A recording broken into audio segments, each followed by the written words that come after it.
আজকে এমন একটা রান্না বলবো, সেই রান্নাটা সবাই বাড়িতে বানায় এবং সবাই এটা রান্না করতে জানে।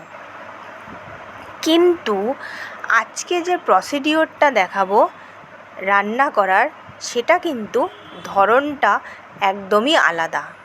সেই জন্য প্রত্যেক বন্ধুকে বলবো ভিডিওটা শেষ পর্যন্ত দেখো।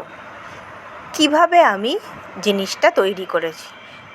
নিয়েছি আলু আর ইঁচড়, এইটা হলো দুধ, লঙ্কা, দারচিনি আর খাবার ময়দা।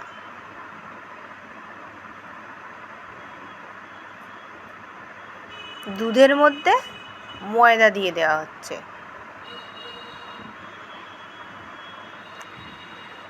নিশ্চয়ই দেখোনি এরকম রান্না, সেটাই হলো স্পেশাল। দুধের মধ্যে ময়দা দিয়ে দেওয়া হলো, ভালো করে ফেটিয়ে নিতে হবে।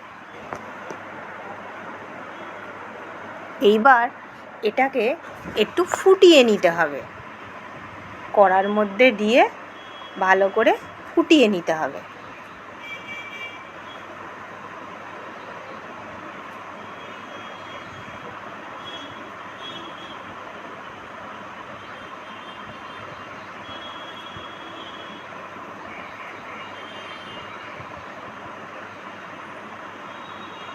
ভালো মতো ফুটে গেছে, তৈরি হয়ে গেল আসল জিনিস।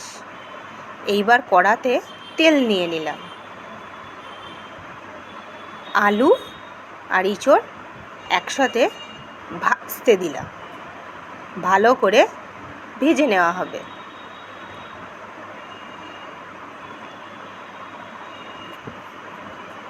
ইঁচড়টাকে ভেজে তুলে রাখতে হবে। ওই তেলের মধ্যেই দারচিনি, কাঁচা লঙ্কা, আদার পাউডার, আদাও দিতে পারো, আমি আদার পাউডার দিয়েছি, দিয়ে ভালো করে ভেজে নেব। তারপর আবার ইঁচড়টাকে দিয়ে দেবো, ইঁচড় এবং আলুটাকে ভেজে রাখা। নুন চিনি দিয়ে দিলাম, একটু নাড়িয়ে চাড়িয়ে নেব। মনে হচ্ছে তো একটু অন্যরকম ইঁচড়? হ্যাঁ, এটা একদমই একটু অন্যরকম ইঁচড়। এরপর কি করব দেখো, ভাজা হচ্ছে। যেটা বানিয়েছিলাম ময়দা দিয়ে আর দুধ দিয়ে, সেটা ঢেলে দিলাম। নিশ্চয়ই এরকম ইঁচড় কখনো খাওনি তোমরা? হ্যাঁ, খেতে কিন্তু ভালোই লাগে, একবার বানিয়ে দেখতে পারো। তো ময়দা আর দুধ দিয়ে দেওয়া হলো ইঁচড়ের মধ্যে, একটু ভালো করে নাড়িয়ে চাড়িয়ে নিচ্ছি। এইবার এর মধ্যে কিন্তু হলুদটাও দিয়েছি, যে কারণে হলুদ কালার হয়ে গেল। আর ভালো মতো ফুটে যাচ্ছে, ফুটাতে হবে। তোমরা লঙ্কার গুঁড়ো দিতে পারো, আমি কাঁচা লঙ্কা দিয়ে রান্না করেছি।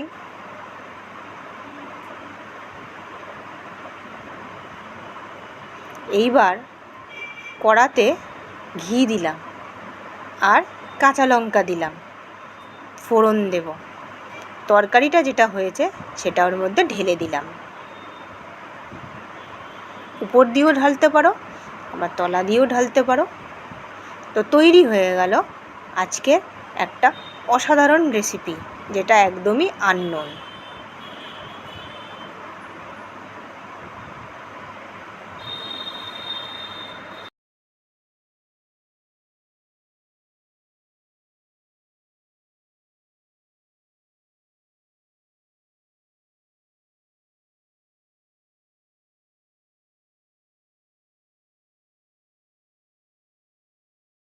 তো তৈরি হয়ে গেল আনকমন একটা রেসিপি, কিন্তু ইঁচড় দিয়ে। তো তোমরা একবার বানিয়ে দেখতে পারো বন্ধুরা।